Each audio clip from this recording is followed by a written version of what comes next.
सी विभूषित करान्नवनील गावा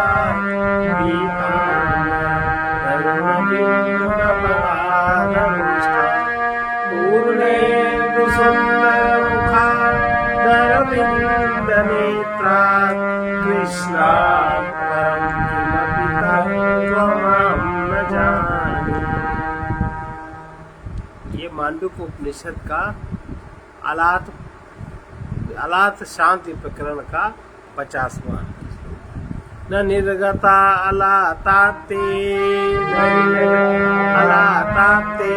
द्रव्यत्वा भावयोगता विज्ञानेऽपि तथैव स्युः आभासस्या विशेषता। उसमें जो आलात है उसमें द्रव्यत्व के अभाव का योग होने के कारण, आलात बरौनी आप घुमाओ तो उसमें कोई तरलता तो होती नहीं, पानी द्रव्य तो होता नहीं, तो उसके अभाव का योग होने के कारण आलात से भी नहीं निकले हैं। इसी प्रकार आभासत्व में समानता होने के कारण विज्ञान के विषय में भी समझना चाहिए। आभास में जब समानता है तो उसमें भी कोई विज्ञान नहीं है। द्रव्यत्व भाव योग के कारण द्रव्य का भाव का नाम द्रव्यत्व है, उसके अभाव को द्रव्यत्वा भाव कहते हैं। उस द्रव्यत्वा भाव योग अर्थात द्रव्यत्वा भाव युक्ति के कारण यानी वस्तु तत्व का अभाव होने से भी आभास घर आदि से निकलने के समान आलात से भी नहीं निकले। वो जो आभास होता है वो आलात से भी नहीं निकला है, क्योंकि प्रवेश आदि होने तो वस्तु के ही संभव है, अवस्तु के नहीं। वस्तु का ही प्रवेश आदि संभव है, जो अवस्तु उसका कोई संभव नहीं। तो विज्ञान में प्रतीत होने वाले जात्यादि आभास भी ऐसे ही है, क्योंकि आभास की सामान्यतया होने से उसकी तुलना यही। उनकी तुलना किस प्रकार कर सकते हैं ये बता रहे। विज्ञाने स्पंदमाने वै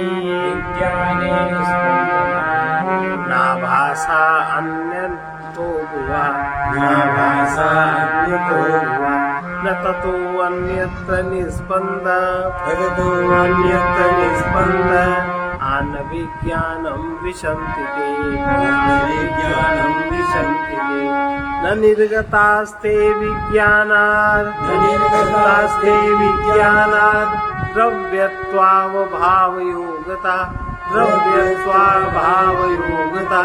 कार्यकारणता भावद्यतो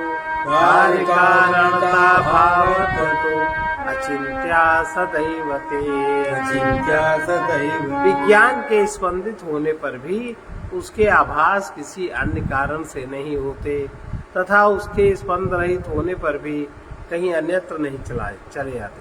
विज्ञान जब स्पंदित होता है, माने जब कोई बात, जब चेतना कोई रूप धारण करती है, जब उसमें स्पंदन होता है तो उसके आभास, उसमें होने वाला जो आभास है वो किसी अन्य कारण से नहीं होता, तथा उसके स्पंदन रहित होने पर, जब स्पंदन नहीं होता उसमें, तो भी वो अन्यत्र कहीं नहीं चले जाते और ना ही वो विज्ञान में प्रवेश करते हैं।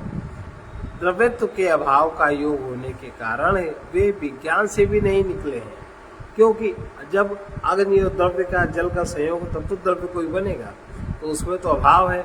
वो जो आलात दिख रहे हैं अग्नि से भी नहीं निकले हैं, क्योंकि कार्य कारण का अभाव होने के कारण वे सदा ही अचिंतनीय है, अनिर्वचनीय है। इस बात को कोई कह नहीं सकता, कभी नहीं कही जा सकती। तो जो आलात समझ में आता है वो कहाँ से निकला है।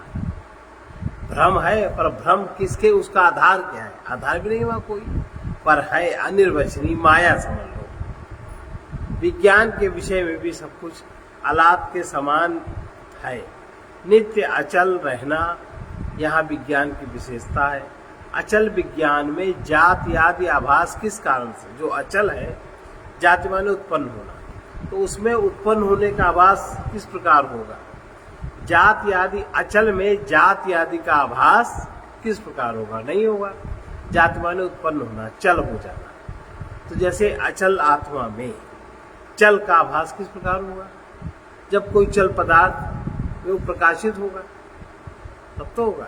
तो कह रहे हैं कि विज्ञान के विषय में भी सब कुछ अलाप के समान ही है। नित्य अचल रहना यही विज्ञान की विशेषता है। अचल विज्ञान में जाति आदि आभास किस कारण से होंगे? कोई कारण नहीं बनता। इस पर कहते हैं क्योंकि कार्य कारण का अभाव अर्थात अभाव रूप होने के कारण जन्य और जनकत्व पैदा होना और किसके माध्यम से पैदा होना, अनुत्पत्ति होने से वे सदा ही अचिंतनीय है। ये उसको किसने पैदा किया और कैसे पैदा किया, कैसे उसकी उत्पत्ति हुई, इसको आप कह नहीं सकते। इसलिए ये अनिर्वचनीय। जाति अजाति में जाति का भाव होने से ये भी अचिंतनीय है कि ये कैसे उत्पन्न होता है। इस बात को आज तक कोई समझ नहीं पाया।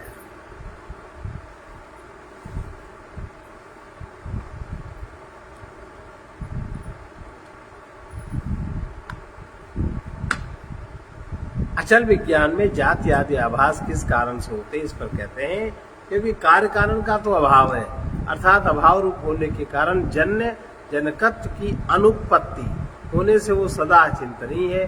इन दोनों श्लोकों का सम्मिलित अर्थ ये है, जिस प्रकार ऋजु माने होता है सरल, सरल आदि आभासों के ना होने पर, सरल माने सरल मोड़ तोड़ नहीं सकते। जो जलने वाली है बरौनी, अगर सरल होगी, मुड़ने वाली होगी, रस्सी आदि होगी, तो आप उसको आभासों के ना होने पर तो उसमें आलाप नहीं बनेगा जब तक वो सीधी नहीं हो जाती। जिस प्रकार ऋजु आदि आभासों के न होने पर भी अलात मात्र में ही ऋजु आदि बुद्धि देखी जाती है, उसी प्रकार जाति आदि के न होने पर भी केवल विज्ञान मात्र में जाति बुद्धि होना मिथ्या है। जो अचल है वो कभी उत्पन्न भी हुआ, ऐसी बुद्धि धारण करना ये बात मिथ्या है। अचल कभी सचल नहीं होता। आत्मा में कार्य कारण भाव क्यों असंभव है? आत्मा में कोई कार्य कारण भाव नहीं होता, सब प्रकृति में होता है। यह निश्चय हुआ एक जन्मा आत्म तत्व माने वही विज्ञान। विज्ञान माने जो नित्य वर्तमान एक जन्मा आत्म तत्व है। उसमें जो लोग कार्य कारण भाव की कल्पना करते हैं उनका मत उचित नहीं है। उनके मत में क्या है? जो लोग कार्य कारण की आत्मा में कल्पना करते हैं वो ऐसे बताते हैं, द्रव्यम द्रव्यस्य हेतु द्रव्यम द्रव्यस्य हेतु चादन्य दन्यस्य चैव हि चादन्य दन्यस्य चैव हि द्रव्यत्वम् अन्य भावो वा द्रव्यत्वम् अन्य भावो वा धर्माणां नोपपद्यते धर्माणां नोपपद्यते। द्रव्य का कारण द्रव्य ही हो सकता है, तरल पदार्थ का कारण तरल पदार्थ ही हो सकता है। भले वो तरल पदार्थ जो ठोस दिखने वाला पदार्थ है उसके अंदर हो, पर तरल का कारण तरल ही होगा। और वो भी अन्य द्रव्य का अन्य ही द्रव्य कारण होना चाहिए। द्रव्य कुछ दूसरा है, उसका कारण कोई दूसरा द्रव्य होना चाहिए।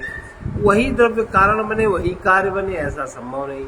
किंतु आत्माओं में द्रव्यत्व और अन्यत्व दोनों ही संभव है।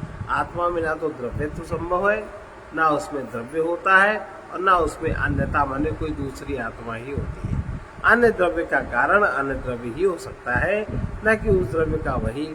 और जो वस्तु द्रव्य नहीं है उसे लोक में किसी का स्वतंत्र कारण होता नहीं देखा, तथा आत्माओं का द्रव्यत्व अथवा अन्यत्व किसी प्रकार संभव नहीं है जिससे कि वे किसी अन्य द्रव्य के कारणत्व और कार्यत्व को प्राप्त हो जाए।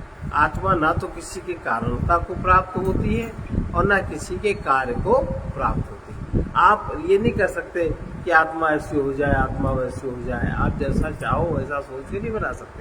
आप प्रकृति का घड़ा आदि बना सकते हो, प्रकृति के पदार्थ आपकी बुद्धि बना सकती है, लेकिन आत्मा नहीं कोई बना सकता। कार्यत्व को प्राप्त से कहता है तात्पर्य यह है अद्रव्यत्व और अनन्यत्व के कारण आत्मा किसी का कार्य अथवा कारण नहीं हो सकता। एवं न चित्तजा धर्मा एवं न चित्तजा धर्मा चित्तं वापि न धर्मजम् चित्तं वापि न धर्मजम् एवं हेतुफला जातिम् एवं हेतुफला जातिम् प्रविशन्ति मनीषिणः प्रविशन्ति मनीषिणः। इस प्रकार ना तो बाह्य पदार्थ ही चित्त से हुए हैं, बाह्य पदार्थ का कारण तुम्हारा चित्त नहीं है, चित्त तो उनके बीज के संग्रह का स्थान है। बाह्य पदार्थ ना तो चित्त से हुए हैं और ना चित्त ही बाह्य पदार्थों से उत्पन्न हुआ, दोनों बातें हैं। अतः मनीषी लोग कार्य कारण की अनुपत्ति ही निश्चित करते हैं। इस प्रकार उपर्युक्त हेतुओं से चित्त आत्मविज्ञान स्वरूप ही है। चित्त माने जो चीज चैतन्य हो सके, जहाँ चैतन्यता है वो तो आत्मविज्ञान स्वरूप ही है। न तो बाह्य पदार्थ ही चित्त से उत्पन्न हुए हैं और न ही चित्त ही बाह्य पदार्थों से उत्पन्न हुआ, क्योंकि सारे ही धर्म विज्ञान स्वरूप आभास मात्र हैं। इस प्रकार न तो हेतु से फल की उत्पत्ति होती है और न फल से हेतु की अर्थात कारण की उत्पत्ति होती है। अतः मनीषी लोग हेतु और फल की अनुत्पत्ति निश्चित करते हैं। तात्पर्य यह है, ब्रह्मवेत्ता लोग आत्मा में हेतु और फल का भाव ही देखते हैं। हेतु फलाभाव के अभिनिवेश का फल, हेतु और फलाभाव, जहाँ हेतु है वहाँ फलाभाव है, और जहाँ हेतु और फलाभाव है वहाँ फल रूप में क्या प्राप्त होता है? अभिनिवेश माने मृत्यु, मृत्यु का भय प्राप्त होता है। जहाँ कोई कारण है और कारण का परिणाम है और उसका फल क्या है? अभिनिवेश। क्लेश का पांचवा, राग द्वेष अविद्या अस्मिता, राग द्वेष अभिनिवेश। अभिनिवेश माने मृत्यु का भय। जहाँ कारण और फल है वहाँ क्या परिणाम आता है? मृत्यु का भय, वो मरेगा, मिटेगा जरूर। किंतु जिनका हेतु और फल में अभिनिवेश है, हेतु और फल जो लोग ऐसा कहते हैं उनका क्या होगा? इसमें कहते हैं धर्म संज्ञक हेतु का मैं करता हूँ। धर्म और अधर्म की संज्ञा जो बनाते हैं उसका कर्ता कौन है? मैं है कि नहीं? माने धर्म आत्मा और अधर्म आपका शरीर, इनके जोड़ में जब कोई उपाधि दी जाती है तो उसका कारक मैं ही तो, पिता ही तो नाम रखता है। उसका कारण जो मैं स्फुरण बिंदु हो गया है वही तो उसका कारण। धर्म संज्ञक हेतु का कर्ता मैं, धर्म और अधर्म मेरे हैं। कालांतर में किसी प्राणी के शरीर में उत्पन्न होकर उनका फल मैं भोगूंगा। इस प्रकार जो मैं करूंगा वही मैं भोगूंगा। मैंने अगर किसी का संस्कार ठीक से किया तो मेरा भी वैसा ही होगा। जो मैं करूंगा वही मैं भोगूंगा। यावद हेतु फलावेशः तावद हेतु फलोद्भवः तावद हेतु फलोद्भवः क्षीणे हेतु फलावेशे संसारम न प्रपद्यते, संसारम न प्रपद्यते। जब तक हेतु और फल का आग्रह है, हेतु माने कारण और फल माने कार्य, जब तक बुद्धि आग्रह करती है कि ये अगर कारण होगा तो उसका ये फल होगा, ये फल होगा तो उसका ये कारण बनेगा, जब तक हेतु और फल का आग्रह है तब तक ही हेतु और फल की उत्पत्ति भी होती है। जब तक आप कारण और कार्य की बात करोगे तभी तक ये उत्पन्न होगा। और जब हेतु और फल का आप आग्रह नहीं करेंगे, आप जब चाहेंगे नहीं, आपकी चाह से ही संबंधित है। आप जब चाहेंगे नहीं कि हम ये करें तो ये हो, और आप जब नहीं चाह के करेंगे तो कोई हेतु और फल नहीं होगा। अगर करेंगे और चाह आपकी नहीं जुड़ी तो फिर उसका कोई फल, अगर उसकी चाह जुड़ी है हेतु और फल में तो उसका वो चीज जरूर होगी। समझ पड़ रही? जब तक हेतु और फल का आग्रह है तब तक ही हेतु और फल की उत्पत्ति भी है। हेतु और फल का आवेश क्षीण हो जाने पर फिर हेतु और फल रूप संसार की उत्पत्ति नहीं। ये क्षीण हो जाए, आवेश उसका क्षीण हो जाए, और फिर भी अगर हेतु और फल हुआ तो फिर तो आपका अपना संसार नहीं बनेगा। संसार की उत्पत्ति माने आपका जो मानसिक संसार है फिर वो उत्पन्न नहीं होगा। फिर वो परमात्मा के जगत से जुड़ जाएगा, उस प्रवाह में आ जाएगा, तो उसका फिर आपको नहीं मिलेगा फल। जब तक हेतु और फल का आवेश, हेतु फलाग्रह अर्थात उन्हें आत्मा में आरोपित करना यानी तत्चित्तता है, हमें ये करना है, हमें करेंगे, हमें कर लेते हैं, तब तक हेतु और फल की उत्पत्ति होती रहेगी और तब तक धर्म और अधर्म उनके फल की अविच्छिन्न प्रवृत्ति भी बनी रहेगी। किंतु जिस समय मंत्र और औषधि की सामर्थ्य से ग्रह के आवेश के समान, जैसे मंत्र और औषधि की सामर्थ्य से प्रारब्ध का भोग अपने वश में किया जाता है। औषधि माने कोई बीमारी हुई, शारीरिक, मानसिक, बौद्धिक, तो आपने औषधि का सेवन किया। मंत्र माने युक्तियों का प्रयोग किया और चीज अपने आपने कब्जे में कर ली और थोड़े समय तक उसमें प्रयोग करना पड़ा, फिर वो मिट गई। तो सामर्थ्य मंत्र और औषधि की सामर्थ्य से ग्रह के आवेश के समान उपर्युक्त अद्वैत बोध से, जब अद्वैत बोध होगा उससे विद्या जनित हेतु और फल का आवेश निवृत्त हो जाएगा। जब अविद्या छूट जाएगी तो कारण और उससे मिलने वाला फल, उसका आवेश भी निवृत्त हो जाता है।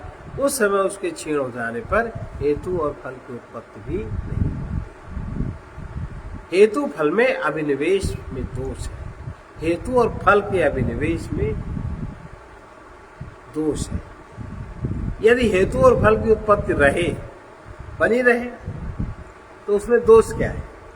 कह रहे हैं प्रतिपक्षी, हेतु और फल रहे, अपने संसार में रहे, कारण अपना करते भी रहे, इसमें दोष क्या? आप इसको मना क्यों कर रहे हैं? तो कह रहे हैं उसमें अभिनिवेश प्राप्त होता है, उसमें मृत्यु का भय प्राप्त होता है, और सबसे बड़ा भय मृत्यु का भय। हेतु और फल में चाह और चाह की पूर्ति में कारण चाह और परिणाम उसका पूर्ति, चाह और चाह की पूर्ति में आप जो भी बनाएंगे आपका संसार बनेगा, और उस संसार में वैसे बहुत अच्छा है, आनंददायी है, लेकिन उसमें अभिनिवेश है, मृत्यु का भय है, छूटने का भय, स्वाभाविक बात है। यावद हेतु फलावेशः संसारः तावदायता क्षीणे हेतु फलावेशे संसारम न प्रपद्यते। जब तक हेतु और फल का आग्रह अपने आप नहीं होता, हेतु फल अपने आप नहीं होता, जब तक उसका आग्रह, जब तक आप आग्रह पूर्वक कर्म करते हैं, मुझे ये करना है, हम ये करेंगे तो हमको ये प्राप्त होगा, हम इसलिए कर रहे हैं, भाई ऐसा क्यों कर रहे हो? हम इसलिए कर रहे हैं। हेतु और फल का जब तक आग्रह है तब तक आपका संसार बड़ा हुआ रहता है। हेतु और फल का आवेश जब नष्ट हो जाता है तो फिर विद्वान को संसार की प्राप्ति नहीं होती। जब तक सम्यक ज्ञान से हेतु और फल का आग्रह निवृत्त नहीं होता, तब तक संसार क्षीण न होकर के विस्तृत ही होता जाता है। जब तक अहंकार करता और भोगता बनता है, तब तक जीव का संसार बढ़ता ही जाता है। किंतु हेतु और फलावेश के क्षीण होने पर, कोई कारण ना रहने पर, फिर विद्वान को संसार की प्राप्ति नहीं। अब शंका कर रहे फिर, अजन्मा आत्मा से भिन्न तो और कोई है ही नहीं। जब आत्मा अजन्मा है, उससे कोई वस्तु भिन्न नहीं है, फिर हेतु और फल तथा संसार की उत्पत्ति विनाश का तुम वर्णन कैसे कर सकते हो? नहीं होना चाहिए। कह रहे अच्छा, अगर तुम्हें यही शंका है तो सुनो इसका समाधान क्या है। संवृत्त्या जायते सर्वं शाश्वतं नास्ति तेन वै सद्भावेन यजं सर्वं उच्छेदस्तेन नास्ति वै। सारे पदार्थ व्यवहारिक दृष्टि से उत्पन्न होते हैं, इसीलिए वे नित्य नहीं है। जो उत्पन्न होता है वो नित्य नहीं है। परमार्थ दृष्टि से तो सब कुछ आज ही है, कुछ भी उत्पन्न नहीं होता, ना कुछ बिगड़ता है, इसलिए किसी का विनाश भी नहीं होता परमार्थ दृष्टि से। लेकिन संसार की व्यवहारिक दृष्टि से जो उत्पन्न होता है सो नष्ट होता है, और जो उत्पन्न होता है वो आत्मा नहीं होता।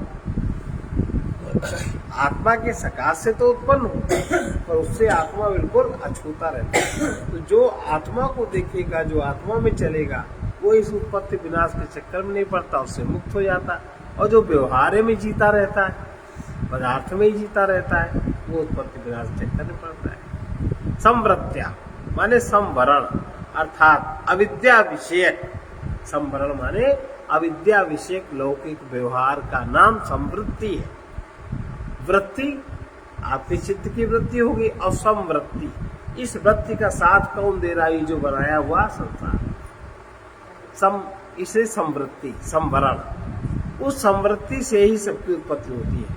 अतः उस अविद्या के अधिकार में कोई भी वस्तु शाश्वत और नित्य नहीं है। इसलिए उत्पत्ति और विनाशशील संसार विस्तृत है, ऐसा कहा जाता है। क्योंकि परमार्थ सत्ता से तो सब कुछ अजन्मा आत्मा है। अतः जन्म का अभाव होने के कारण किसी भी हेतु या फल का उच्छेद नहीं होता। ऐसा कहा। जीवों का जन्म माया के अंतर्गत है, आभास है। जीवों का जन्म भी माइक है, आभास है, माया के अंतर्गत है। धर्मायैति जायन्ते जायन्ते तेन तत्त्वतः जन्म मायोपमं तेषां सा च माया न विद्यते। धर्माया इति जायन्ते, धर्माया इति जायन्ते तेन तत्त्वतः जन्म मायोपमं तेषां स च माया न विद्यते। धर्म माने जीव। जीव जो उत्पन्न होते कहे जाते हैं कि जीव उत्पन्न होता है। अनंत सच्चित आनंद सत्ता और महातत्व, वे जब उसका रिफ्लेक्शन होता है तब जो बनता है बिंदु, उसको जीव है। जो जीव जो उत्पन्न होते कहे जाते वे वस्तुतः उत्पन्न नहीं होते। उनका जन्म माया के सदृश है, और वो माया भी वस्तुतः है नहीं। अगर इस बात को समझ जाओ तो क्या है, कुछ भी नहीं। समझ गए तो काहे हो। तो जो भी आत्मा तथा दूसरे धर्म उत्पन्न होते हैं, इस प्रकार कल्पना किए जाते हैं। वे इस प्रकार के सभी धर्म संवृत्ति से ही उत्पन्न होते हैं। यहाँ इससे संवृत्ति का निर्देश किया गया। वे तत्वतः परमार्थ उत्पन्न नहीं होते। परमार्थ तो आत्मा है, जीव परमार्थ नहीं है। उसका जहाँ किसी पदार्थ से प्रतिच्छाया पड़ी पदार्थ में, तो वो तो परमार्थ नहीं रहा, व्यवहार के अंतर्गत आता है। व्यवहार माने लेन देन, व्यवहार माने कार्य कारण, व्यवहार माने चाह, व्यवहार माने चाहिए नहीं चाहिए, जहाँ द्वंद्व चला। वे तत्वता परमार्थता उत्पन्न नहीं होते, क्योंकि उन पूर्वोक्त धर्मों का जो संवृत्ति से होने वाला जन्म है वो ऐसा है जैसा माया से होने वाला जन्म होता है। इसलिए उसे माया के सदृश ही समझना चाहिए। तब तो माया एक सत्य वस्तु सिद्ध होती नहीं। माया सत्य वस्तु है भी नहीं। तात्पर्य यह है, माया माने ये अविद्यमान वस्तु का ही नाम है। जो वस्तु है नहीं और लगती है कि है, उसका नाम माया है। जो विद्यमान नहीं है और लगता है कि है, उसका नाम माया है। तो उन धर्मों का जन्म माया के सदृश किस प्रकार होता है, कैसे होता है, ये बता रहे हैं। यथा माया मयाद बीजा जायते तन्मयो पुरा, जायते तन्मयो पुरा, नासौ नित्यो न च उच्छेदी, सौ नित्यो न च उच्छेदी, तद्वद्धर्मेषु योजना, तद्वद्धर्मेषु यथा माया मयाद बीजात् जायते तन्मयो पुरः, जायते तन्मयो पुरः, नासौ नित्यो न च उच्छेदी आदौ नित्यं न चौते तद्वत् धर्मेषु योजना। तद्वद्धर्मेषु जिस प्रकार मायामय बीज से मायामय अंकुर उत्पन्न होता है कि नहीं? बीज है, बीज के अंदर क्या क्या आप खोल कर देखो तो कुछ नहीं मिलेगा, तो वही कवर मिलेंगे। बीज है जैसे खरबूजे का बीज आप लोग छीलते हो तो छीलते तो क्या निकलता है? एक लुगदी और दुई कवर। कुछ होता है क्या? क्या दूरदीक्षण यंत्र से देखो, ऐसे ही हर बीज का नियम, जरा सा कोई पदार्थ निकलेगा और दुई उसके ऊपर सुरक्षा चक्र, ये तो निकलता है। तो जिस प्रकार मायामय बीज से मायामय अंकुर, अंकुर में क्या क्या है भी नहीं तुम जान सकते, वो भी माया है, कोई नहीं जान पाया आज तक। निकला तो हाँ भाई, वो अंकुर इतना मोटा तना होगा कभी कल्पना कर सकते? उस अंकुर में कितने आम लगेंगे कभी सोच सकते? नहीं सोचा सकता। कितने फल होंगे, इतना बड़ा पेड़ है, अंकुर इतना बड़ा, और सोचो इसमें 1 लाख आम लगेगा, ये क्या बकवास है, लेकिन लगता है सत्य। तो जिस प्रकार माया में बीज से माया में अंकुर उत्पन्न होता है, और वो ना तो नित्य ही होता है और ना ही नाशवान होता है। नित्य भी नहीं है, नाशवान हो तो बढ़े कैसे, और नित्य हो तो अस्थिर क्यों है, टूटा क्यों? उसी प्रकार धर्मों के विषय में युक्ति से समझना चाहिए इतना ही कि जिस प्रकार माया में बीज से माया में अंकुर उत्पन्न होता है, वो ना तो नित्य ही होता है ना ही नाशवान ही होता है। उसी प्रकार धर्मों के विषय में भी युक्ति से बात समझ लेनी चाहिए। जिस प्रकार माया में आम आदि के बीज से तन्मय अर्थात माया में अंकुर उत्पन्न होता है, और वो अंकुर न तो नित्य ही होता है और न नाशवान ही होता है, उसी प्रकार असत्य होने के कारण धर्मों में भी जन्म आदि की योजना युक्ति है। जन्म मृत्यु की उसमें योजना की जाती है, ये कितने समय तक चलने वाला है, क्या क्या इसमें ऑब्स्टिकल आने वाले हैं, उसकी योजना उस बीज में की जाती है। तात्पर्य है परमार्था धर्मों का जन्म अथवा नाश होना संभव नहीं है ना? बढ़िया बात। उसमें योजना युक्त की जाती है, जरा से बीज में सब योजना रखी जाती है कि कब कब इन परिस्थितियों से गुजरने लायक बनेगा, इसके शरीर में कौन सी चीज मजबूत बननी चाहिए, कौन सी कमजोर होनी चाहिए, क्या क्या इसको सहना पड़ेगा, क्या क्या इसको करना पड़ेगा। तो बीज में सब योजना युक्ति से भरी जाती है, जिसमें कह रहा है। बताइए, आत्मा की अनिर्वचनीयता। आत्मा तो अनिर्वचनीय है, इसका आप वाणी के द्वारा वचन नहीं कर सकते, वर्णन नहीं कर सकते। नाजेषु सर्वधर्मेषु शाश्वता शाश्वता विधा, शाश्वता शाश्वता विधा, यत्र वर्णा न वर्तन्ते विवेकस्तत्र न उच्यते। नाजेषु सर्वधर्मेषु शाश्वता शाश्वता विधा, शाश्वता शाश्वता विधा, यत्र वर्णा न वर्तन्ते विवेकस्तत्र न उच्यते। अब देखिए, इन संपूर्ण अजन्मा धर्मों में, संपूर्ण में जो धर्म माने जीव अजन्मे, अभी जीव नहीं बना, अंकुर नहीं हुआ, सब अजन्मे धर्म है। अजन्मा धर्मों में नित्य नित्य नामों की प्रवृत्ति नहीं है। जिनका अभी जन्म ही नहीं हुआ, जो भी जीव बना ही नहीं है, उसमें नित्य नित्य की प्रवृत्ति नहीं है। जहाँ शब्द ही नहीं है, उस आत्म तत्व में नित्य नित्य का विवेक भी नहीं है। विवेक तो वहाँ है जहाँ अविवेक है, जहाँ अविद्या है। वास्तव में तो नित्य एक रस विज्ञान मात्र सत्ता स्वरूप जन्म आत्माओं में नित्य अनित्य ऐसे अभिधान अर्थात नाम की भी प्रवृत्ति नहीं है। जहाँ जिन महात्माओं में जिनसे पदार्थों का वर्णन किया जाता है, वे वर्ण यानी शब्द भी नहीं है, अर्थात उसका वर्णन करने के लिए प्रवृत्त नहीं होते। उसमें यह ऐसा है अर्थात नित्य है अथवा अनित्य है, इस प्रकार का विवेक भी नहीं कहा जा सकता। जैसा कि यतो वाचो निवर्तन्ते प्राप्य मनसा सा, जहाँ से वाणी लौट आती है, इस श्रुति से यही सिद्ध होता है। यथा स्वप्ने द्वयाभासम चित्तम चलति मायया तथा जाग्रद्वयाभासम चित्तम चलति मायया। जिस प्रकार स्वप्न में चित्त माया से द्वैताभास रूप से स्फुरित होता है, उसी प्रकार जागृत कालीन द्वैताभास स्वरूप से भी चित्त माया से ही स्फुरित होता है, स्वतः स्फुरित नहीं होता। अद्वयं च द्वयाभासं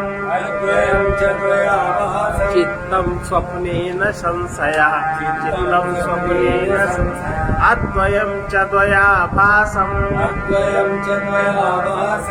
तथा जागृन्न संशयः तथा जागृन्न संशयः। इसमें संदेह नहीं कि स्वप्नावस्था में अद्वैत चित्त ही द्वैत रूप से भासने वाला होता है। जो अद्वैत और द्वैत का जहाँ केंद्रीकरण है, मिलन, स्वप्न अवस्था में अद्वैत चित्त ही द्वैत रूप से भासने वाला है। इसी प्रकार जागृत काल में भी अद्वैत मन ही द्वैत रूप से भासने वाला है, इसमें कोई संदेह नहीं है। परमार्थता अद्वैत विज्ञान मात्र का जो वाणी का विषय होना है, वो मन का स्फुरण मात्र है, वो परमार्थता है ही नहीं। इस प्रकार ही इस श्लोकों की व्याख्या प्रयोग। अब द्वैता भाव में स्वप्न का दृष्टांत, जो द्वैत है वाणी के विषय भूत द्वैत का इसलिए भी अभाव है। जैसे ऊपर वाला कहा कि इसमें कोई संदेह नहीं है कि स्वप्न अवस्था में अद्वैत चित्त ही द्वैत रूप से भासने वाला है। अद्वैत चित्त द्वैत रूप से भासता दो होकर, मतलब वही सब रचना करता है, वही देखने वाला होता है। इसी प्रकार जागृत काल में अद्वैत मन ही सारी रचना करता है और मन ही द्वैत रूप मानता है, मन ही देखता है। मन से ही सारा कार्य होता है, यहाँ वहाँ चित्त से होता है, यहाँ मन से होता है, भासने वाला होता है, इसमें कोई संदेह नहीं। परमार्थता अद्वैत विज्ञान मात्र का जो वाणी का विषय होना है, वो मन का स्फुरण मात्र है। जो वाणी बोलेगी वो मन का स्फुरण है, और जो मन का स्फुरण मात्र है वो चित्त की वृत्ति है। स्वप्न हो गया, जागृत हो गया। इस प्रकार अगला श्लोक, स्वप्न दृक् प्रचर स्वप्ने दिक्षु वै दशसु स्थितान् अंडजाने स्वजान्वापि जीवान पश्यति यां सदा स्वप्न दृष्टा, स्वप्न देखने वाला व्यक्ति स्वप्न में घूमते घूमते दिशाओं में स्थित जिन अंडज अथवा स्वेदज जीवों को सर्वदा देखा करता है, वे वस्तुतः उससे पृथक नहीं होते। जो स्वप्न में जिस चीज को सर्वदा देखा करता है घूमते घूमते जीव, वो उसी के अंदर है, वो उससे पृथक नहीं है। अगर पृथक हो तो दिखे ना, जो उसके चित्त में समाहित है वही तो दिखता है, उसके अंदर है वही दिखाई पड़ता है, बाहर हो तो न दिखे। जो स्वप्नों को देखता है उसे स्वप्न दृष्टा कहते हैं। वो स्वप्न अर्थात स्वप्न स्थानों में घूमता हुआ दशों दिशाओं में स्थित जिन स्वेदज अंडज प्राणियों को सर्वदा माने हमेशा देखता है, वे वस्तुतः उससे भिन्न नहीं होते। देखता है तो अभिन्न, तभी तो देख रहा है, वरना हमेशा क्यों देखेगा? हर व्यक्ति नहीं देखता। यदि ऐसा है तो इससे क्या सिद्ध हुआ? उससे ये सिद्ध हुआ, देखिए, स्वप्न दृक्चित्त दृश्यास्ते स्वप्न दृक्चित्त दृश्यास्ते न विद्यन्ते ततः पृथक् न विद्यन्ते ततः पृथक् तथा तद्दृश्य में वेदम् स्वप्न दृक्चित्तमिष्यते स्वप्न दृक्चित्तम्। वे सब जो भी वो बार बार देखता है अंडज स्वेदज जीव, वो उसके अंदर कैसे हैं? वे सब स्वप्न दृष्टा के चित्त के दृश्य, चित्त में जो समाहित है दृश्य, वो स्वप्न दृष्टा से पृथक नहीं होते। इसी प्रकार उस स्वप्न दृष्टा का यह चित्त भी उसी का दृश्य माना जाता है। स्वप्न दृष्टा का चित्त स्वप्न चित्त कहलाता है। उससे देखे जाने वाले वे जीव उस स्वप्न दृष्टा के चित्त से पृथक नहीं होते। इसका यह तात्पर्य है, अनेक जीवादि भेद रूप से चित्त ही कल्पना किया जाता है। इसी प्रकार उस स्वप्न दृष्टा का यह चित्त भी उसका दृश्य ही है। उस स्वप्न दृष्टा से देखा जाता है जो उसके चित्त में भरा है, इसलिए वो चित्त उसका दृश्य है। अतः तात्पर्य है, स्वप्न दृष्टा से भिन्न चित्त और कुछ भी नहीं है। ओ भाई बस अब आगे कल चलो ये वाला श्लोक पढ़ ले, 2 है बढ़िया। चरण जागृते जागृदिक्षु, चरण जागरिते जागृदिक्षु, वै दशसु स्थितान् अंडज अंडजान स्वेदजान वापि, अंडजान स्वेदजान वापि, जीवान पश्यति यं सदा, जीवान पश्यति यं सदा। जागृचित्ते क्षणीयास्ते, जागृचित्ते क्षणीयास्ते, न विद्यन्ते तथा पृथक्, न विद्यन्ते तथा पृथक्, तथा तद्रक्यमेवेदं, तथा तद्दृश्यमेवेदं, जागृचित्तमिष्यते। जागृत अवस्था में वो चित्त में कैसे समाहित होते हैं और चित्त में समाहित होकर दृष्टा से अभिन्न हो जाते हैं। जागृत अवस्था में घूमते घूमते जागृत अवस्था का साक्षी दशों दिशाओं में स्थित जिन अंडज स्वेदज जीवों को सर्वदा देखता है ना, जागृत अवस्था में वे जागृत चित्त के दृश्य जागृत अवस्था के व्यक्ति से पृथक नहीं है, वो उससे एक हो जाता है। इसी प्रकार यह जागृत चित्त भी उसी का दृश्य माना, जो जागृत चित्त देखता है वो भी उसी देखने वाले का दृश्य माना जाता है। जागृत पुरुष को दिखाई देने वाले जीव उसके चित्त से अपृथक है, माने अलग नहीं है, क्योंकि स्वप्न दृष्टा के चित्त से देखे जाने वाले जीवों के समान वे उसी के चित्त से देखे जाते हैं। जो जो देखना चाहता है वही देखता है, तथा जीवों को देखने वाला वो चित्त भी दृष्टा से अभिन्न है, क्योंकि स्वप्न चित्त के समान वो भी जागृत दृष्टा का ही दृश्य है। उभे हिनन्योन्य दृश्येते, किं तदस्तीति न उच्यते। लक्षणा शून्यम् उभयं तन्, शून्यम् उभयं तन्, मतेनैव गृह्यते, मतेनैव गृह्यते। वे जीव जीव का चित्त, ये दोनों अभिन्न से हैं, दोनों एक दूसरे के दृश्य हैं। वे हैं क्या वस्तु, वो कहा नहीं जा सकता। चित्त, वही चित्त में चैतन्यता उस जीव की है, और चित्त में जो बीज है वो जीव का चुना हुआ है, उसने पसंद किया, तो वो अपने को ही देखता है। वे दोनों ही प्रमाण शून्य है, अर्थात केवल तच्चित्तता के कारण, उसमें तच्चित्तता माने उसमें आसक्ति के कारण वो सब ग्रहण हो जाता है। जीव और चित्त अर्थात चित्त और चित्त के विषय, ये दोनों ही अन्योन्य दृश्य अर्थात एक दूसरे के विषय हैं। जीवादि विषय की अपेक्षा से चित्त है और चित्त की अपेक्षा से वे जीवादि दृश्य हैं। अतः वे एक दूसरे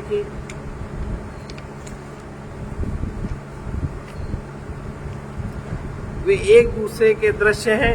इसलिए ऐसा प्रश्न होने पर वे हैं क्या?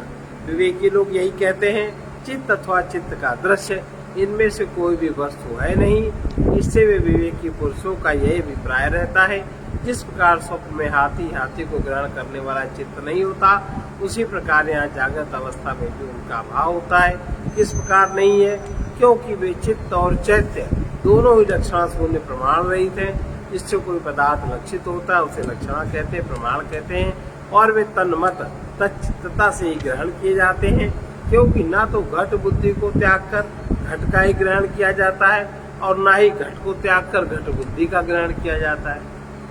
घट बुद्धि होगी तभी घड़ा आप समझ पाओगे, पहचानोगे, और घड़ा होगा तभी आप में घट बुद्धि होगी। दोनों अन्योनाश्रित है। तात्पर्य है उनमें प्रमाण और प्रमेय के भेद की कोई कल्पना नहीं की जा सकती। अपना सब आगे कर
ऐसा संयोग बड़े पुण्य से ही आता है।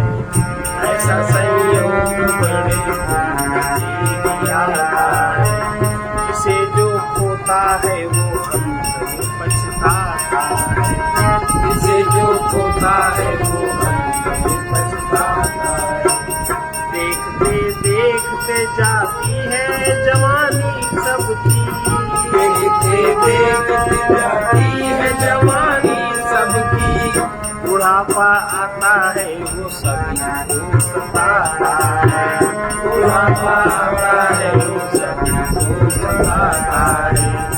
ऐसा संयोग बड़े पुण्य से ही आता है। ऐसा संयोग बड़े पुण्य से ही आता है। इसे जो खोता है वो अंत में पछताता है। इसे जो खोता है वो अंत में पछताता है। बुराई छोड़ के हरदम भलाई करना है। बुराई छोड़ के हरदम भलाई करना है। अपने कर्मों का फल जीव सदा पाता है। अपने कर्मों का फल जीव सदा पाता है। इसे जो खोता है वो अंत में पछताता है। इसे जो खोता है वो अंत में पछताता है। उन भरे हाथों का क्या मूल्य है इस दुनिया में। उन भरे हाथों का क्या मूल्य है इस दुनिया में। या तो छिन जाता है या छोड़ के ही जाता है। या तो छिन जाता है या छोड़ के ही जाता है। जो कि तुम चाहते हो सो सभी को देते रहो। जो कि तुम चाहते हो वो सभी को देते रहो। लेके जो देता नहीं बोझ ही बढ़ाता है। लेके जो देता नहीं बोझ ही बढ़ाता है। कोई धन लेता है राजी या बेराजी से। कोई धन लेता है राजी या बेराजी से। लोभ के पाश से कोई नहीं छुड़ाता है। लोभ के पाश से कोई नहीं छुड़ाता है। ऐसा संयोग बड़े पुण्य से ही आता है। ऐसा संयोग बड़े पुण्य से ही आता है। सदा रहते नहीं है अपने प्यारे संबंधी। सदा रहते नहीं है अपने प्यारे संबंधी।